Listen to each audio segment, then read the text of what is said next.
So let's go ahead and get started. So right here, you can see it say step 1, title of your video. That's very, very simple. All we're going to do is we're going to put the service in front, we're going to put the city, and we're going to put the state. That's what your title going to be. So for example, sod installation, Atlanta, Georgia. Sod installation, Atlanta, GA, right? Because sometimes people type GA and you want to be positioned for that stuff. Very, very simple. So whatever your services is, just go ahead and put the city and the state. All right. So now step number 2, we're doing this for a business, right? So we need some type of call to action. We need to have that in the description. So I gave you an example of how you could do it. You don't got to do it exactly like that, but if you're looking to get phone calls, put your phone number right there. If you're looking to have people go to your website and, you know, become a lead on your website, however you want to do that, put that call to action on the 3rd line. So usually I like to put the title on the 1st line inside of the description. Then 2 lines below that, I'll put the link in the description. Same way I do on this channel.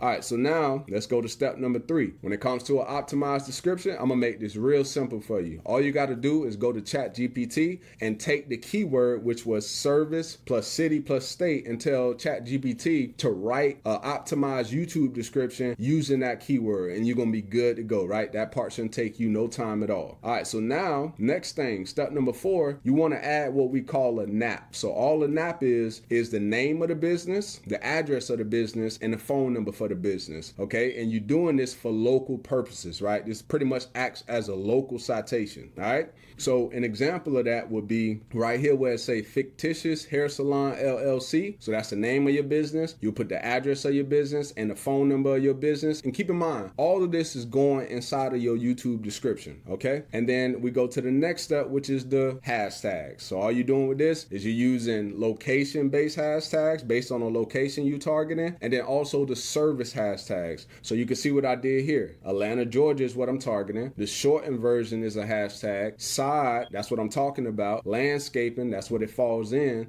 Lawn and grass, right? So these are all related to what it is that I'm talking about. And that's so important when you're trying to do something like this. Now, the next thing, which most people don't even know that this actually exists, and I'm gonna show you exactly what you need to do. So what you wanna do is you wanna go into your YouTube studio. Once you actually uploaded the video, it's a setting that you need to do also on top of everything that I just showed you. So what you wanna do is you wanna go down here, and how I got here is I went to video details, and then what I'm gonna do is I'm gonna keep going all the way down here, and you're gonna see this section that has location. All right, so right here where it say recording date and location, we want to come right here to where it say video location. Now, if I was targeting Atlanta, right, I'm trying to tell YouTube I want to associate with this location, right? So in our case, we was using Atlanta. So I'm gonna type Atlanta, and you can see these right here are tied to Google Maps. This is why this is so powerful, and everything that I've shared with you here in this video, and how you could literally increase your visibility based on the area that you're in. So if I click Atlanta, Georgia, now the video location for this is Atlanta, Georgia. So now when you put everything together, this is what's going to start to bring you up if you consistently do this. Because one thing I don't want you to do is I don't want you to be the person that does something one time and then they feel like, oh, it doesn't really work. No, keep doing this consistently, and based on the products or services that you provide, and continue to help people get an answer to their question doing the brand building value content. And now you're going to boost up your visibility, and you're also going to build out that local presence that you're really looking for. Now that you know how to optimize a local video, I want you to watch this video next, because I walk you step by step through how long it actually takes for your videos to rank on YouTube and Google using real data from my channel.